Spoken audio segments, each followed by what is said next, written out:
All right, we're back. Another solo episode. This week we're talking big dogs. Bit of a big dogs recap, but I don't want to just make it the standard recap. I had this lifter and this is what they did. I want to speak to a little bit more as to the kind of questions that I get in my inbox a lot, which is how did you coach these people? How did you program for these people? What did their training actually look like into the competition? I can't speak too much for the individual athletes themselves, but I'll try and give you some insight into what they went through going into the competition as well. So Big Dogs 5, I've coached lifters to every Big Dogs along the way. This was my first time coaching a winner, so Colton Engelbrecht won, and Joseph Whitaker, my other client, he came second. Then we had Mason Mills representing ZeroW in the UK. So Mason Mills flew over and he competed as well. I can't speak too much to his results, his training. That's a job for Jordan Hellier, his coach. So I'm just going to mainly focus on Colton and Joseph. We'll start with Colton. Colton squatted 465 kilograms. He bench pressed 260 and he deadlifted 430. This gave him an 1155 total. That's the third biggest total ever in history of powerlifting, raw powerlifting, if you want to be pedantic about it. And it also placed him as the number one 125 kilo raw total ever, beating Zahir's record. I think it's 9 years old, maybe 10 or 11. I can't remember. But it's a record that's been standing for quite a while. So Colton took that. He took it at weighing 120.2 kilograms. So the goal on the day was actually to go 1,200, was to aim for 10 times body weight at 120. So Colton, I believe, is the heaviest person in powerlifting ever to do a 10 times body weight total. He did that at his last competition, going over 1,100 at 110 kilos. But yeah, he was shooting for the 1,200, but fell a little bit short of it. Still super impressive, of course, taking that number 3 all-time spot. Then we had Joseph Whitaker. Joseph went 460 on the squat, went 265 on the bench press, and 330 on the deadlift. That gave him 1055. That matches his personal best total. And he ended up in second place. Joseph, unfortunately, sustained a full bicep rupture on his second attempt deadlift of 360, which his 330 flew, and the 360 actually flew. He tore it just towards the mid-thigh, I believe. And that was quite unfortunate for him. You know, he had a pretty decent prep leading into it, especially with his deadlifts. He's been having a hamstring injury a hamstring issue for a long time that he's figured out some strategies to get on top of, and was coming in really strong. I will say this, like before I talk about the training, because the other thing is, if you're unfamiliar, I'm sure you've seen the videos if you're listening to this, but if you're unfamiliar with it, Colton he pulled 430 and it was very easy. He went for 460 on his second attempt deadlift for the all-time world record, and he tore his thumb at lockout. So he was just locking it out, tore his thumb and dropped it. We then quickly taped up his thumb and went for it again on the third, but he'd never really used tape before, and it was the only option to kind of keep some thumb integrity, and it felt too weird for him. It didn't feel right, and he just couldn't budge it from the ground after that. So yeah, unfortunate. Joseph tore his bicep. In terms of the actual day, the day was so hot. It was like 35 or 36 degrees. The gym is a shed and there's no airflow. There were no fans. There's no air conditioning. So the guys were sweating. The guys were working. The guys were sweating. I think dehydration played a role in Joseph's injury. I think he was pretty cooked. He was very, very, very hot and sweaty across the day. It's the heaviest body weight he's ever been, and it was showing. There was a little bit of a kerfuffle with the squats, so I'm going to speak to it as neutral as possible because I've had a lot of people asking me, and no context, I believe, has been given online. I'm not on Facebook, and I know Marcus posts a lot on Facebook, so maybe he has explained the situation. If not, I'll explain the situation, which was Elijah from Tasmania, phenomenal lifter, by the way. He did a 450 squat, which was lightning fast, really, really impressive. And no doubt that he'll have the biggest all-time squat in Australia at some point in the near future. But Elijah and Joseph had both missed their opener and second squats on depth. And Elijah essentially questioned the referee on why the second attempt, Elijah's crew questioned the referee on why the second attempt had been given a red light. The referee explained it. Marcus, the meet director and promoter, caught wind of the explanation, wasn't happy with the explanation, so overruled the explanation. So not the result, the explanation. So he essentially said, I'm not happy with that explanation. I'm going to swap out refs, and Elijah can have that attempt again. So Elijah had 4 attempts on the platform, but 2 of them were counted as his second attempt. So he was able to retake his second attempt and then go out and squat his third attempt. So he essentially had 4 attempts.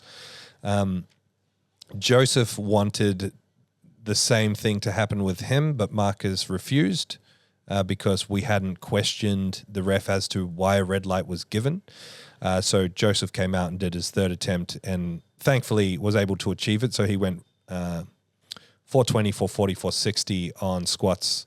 And 460 was still very comfortable. So he eventually got white lights on the squat, and Elijah got white lights on the retake of his second attempt and then missed his third attempt. I believe it was on depth as well. So if you were watching the feed and you saw the scrambling during the squats, that's part of the explanation as to why that was happening. Take that as you will. You can dive into any rule book and try and make arguments against that in whichever fashion you want. What you need to remember is that big dogs and pro raw events don't have a rule book. Marcus kind of sees it. I can't put words in his mouth. He doesn't have a rule book. He sees it as kind of like the standard rules of powerlifting with the dumb rules removed. So he's not anal about a timer.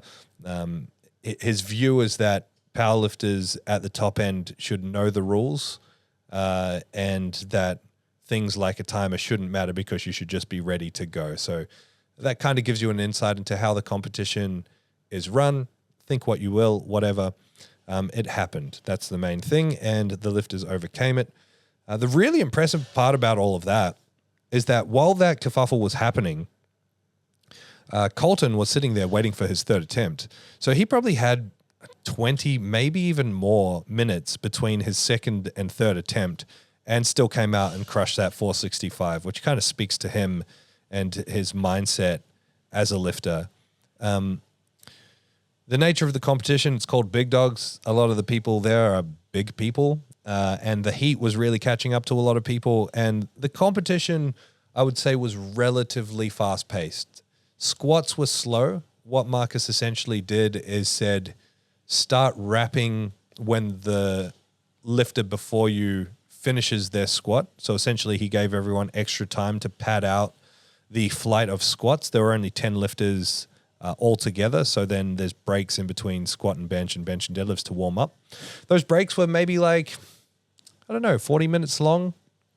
So not short, but also not super long if you're not the fittest guy, combined with just having squatted over 400 kilos, which most of the flight did, combined with the 36 plus degrees of heat in there, plus all the extra bodies, plus all the extra supplements and everything that goes with being a super heavyweight powerlifter. So yeah, the conditions were challenging for a few of the lifters, and that kind of showed in the performances.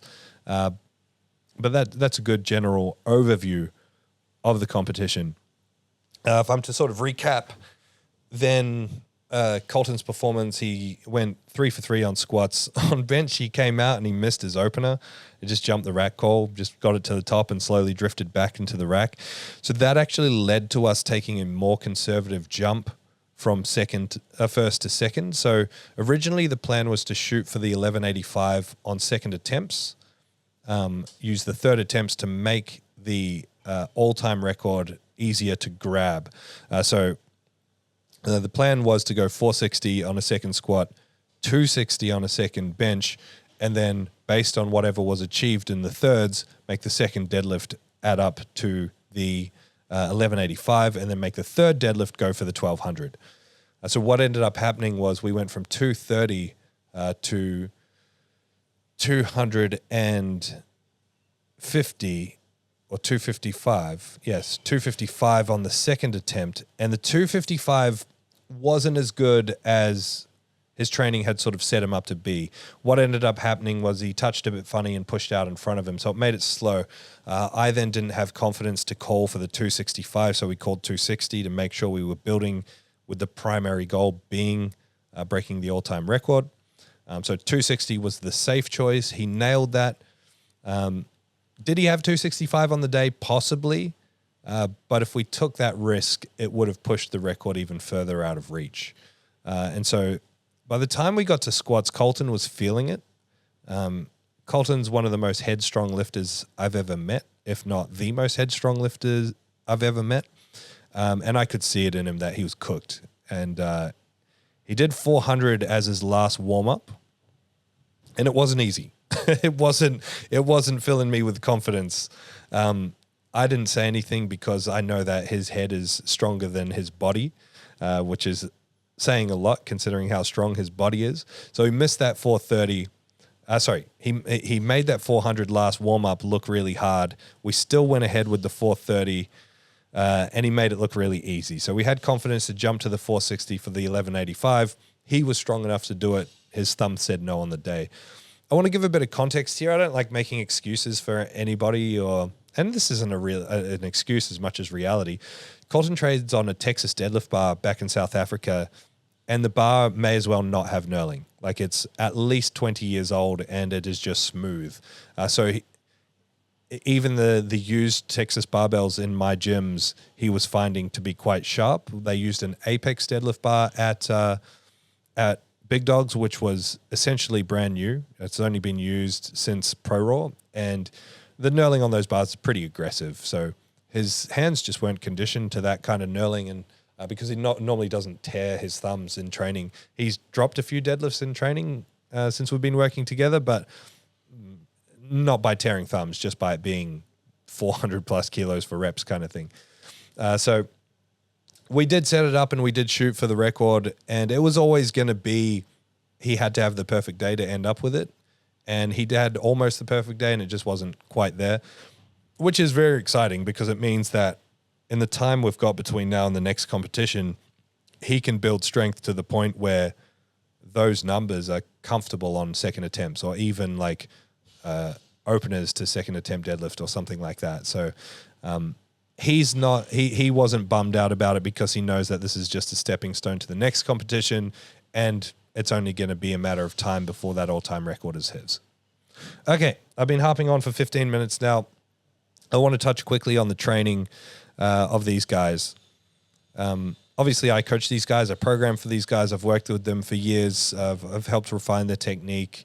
A big chunk of Colton's progress has been technical improvement. It's something that we both feel very passionate about and nerd out about. It's been great talking to him over the last few weeks. He's been staying at my house, and so we've been able to pick that apart even further and do some technique work in person. But both Colton and Joseph's programming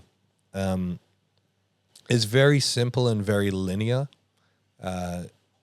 For the most part, we are doing one squat, one bench, one deadlift session per week.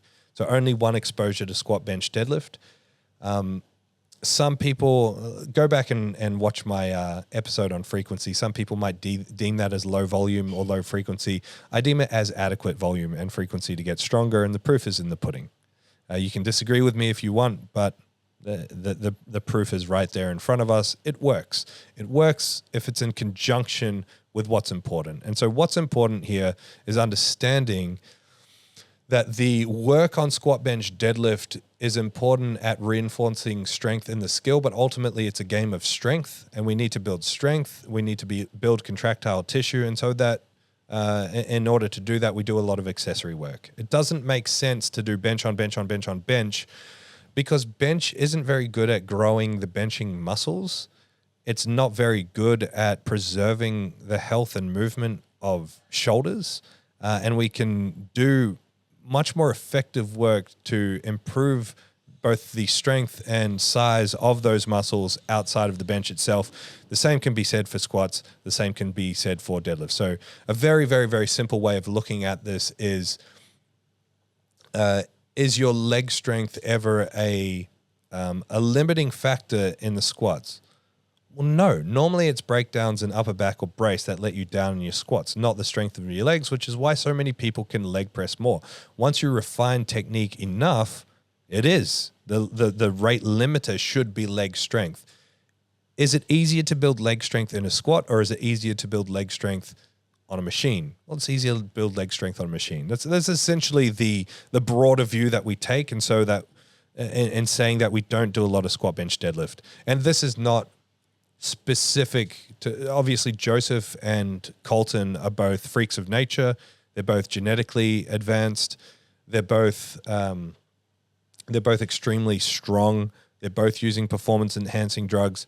That doesn't change anything. I would take the same approach with a relatively weaker, inexperienced natty lifter. So we are very heavily focused on intensity in the main lift. If you follow along Colton's training and Joseph's training, they're pushing those 2 or 3 sets a week that they do of squat, bench, deadlift hard. Like strength is the focus. And then there is a shitload of accessory work. We're doing a lot of dedicated focus accessory work on bottlenecks in their technique, on rigorous strength application. And it's a very well thought out approach in terms of how we cue that accessory work, what accessory work we use. That's it in a nutshell. It's a very, very simple linear climb. Like essentially we start at sets of 8, we move into sets of 6, then 5s, then 3s. We stay in that range, sort of like 8s down to 4s most of the time. We'll transition into the lower reps as we get closer to competition, because the work is what makes people stronger. It's not the peaking. It's not the expressing of strength. You don't need to lift heavy.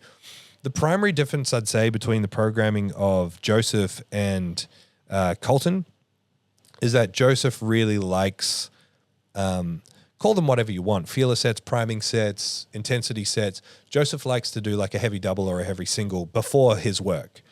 He will tell you, like, Joseph's one of the most experienced powerlifters you'll ever meet. The guy's got an impressive open powerlifting record. He will tell you that ultimately the thing that has made him as strong as he is his ability to work. There are very few people that I've ever met in powerlifting that work as hard as that guy. As in, like, he'll go do a 13-hour day on the tools and then come and do a double squat and bench session because he missed a day because he was working so hard the day before and he's got a family at home. And he'll do a double session and all his accessories and then get up and do it again the next day. Like he's a workhorse, and he has been for a very long time. And Colton's the same. Colton knows how to put in work. Like you watch him do these bare knee sets of 300 plus squats for sets of 8 over and over and over again. It's the work that's making people stronger. It's not sitting around and doing 6 squat sessions at, a quarter intensity. It's working really, really, really hard and pushing hard. Ultimately is the thing that yields the best result at the end of the day. There's a lot to be said for just intensity trumps all when it comes to building strength. And that's not an excuse to max out. It's about guided intensity. It's about tactical intensity.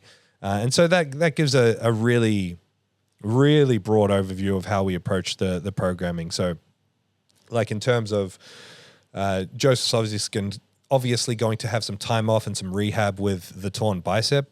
His strength won't go anywhere. He'll be back soon enough.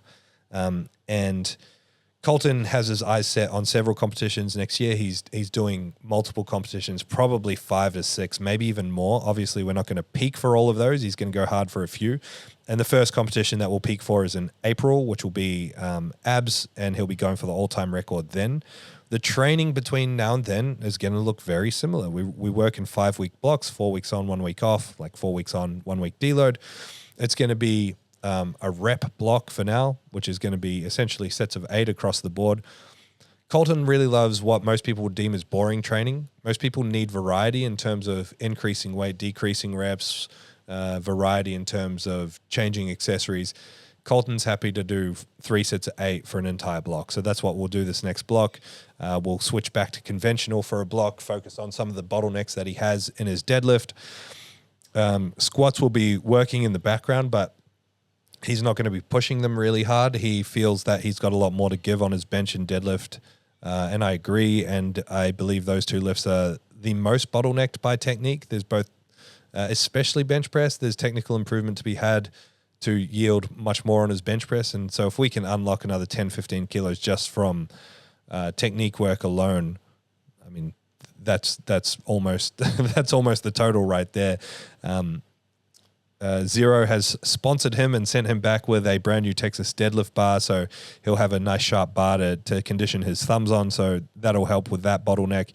And we just refined his approach to his setup in his deadlift. So it'll be a block of 8s essentially, then probably a block of 5s, and then a block of 3s, and then a peak. That's probably going to be the way we approach this training. When I say 8s, 5s, 3s, we're just doing 3 sets, high intensity. It's normally like a programmed first set at a certain weight and then bump up the weight for the next 2 sets. Colton is the kind of person that will go in and reverse engineer from the final week. So it's like, okay, we'll have a discussion. He says, I want to hit 260 for, no, that's not a good example. I want to hit 230 for 5 reps in week 4, and we'll reverse engineer it across the 4 weeks from there if I think it's reasonable. And normally what I think doesn't matter too much to him. He has a crack anyway, and normally we then have a discussion about how I'm right. But whatever.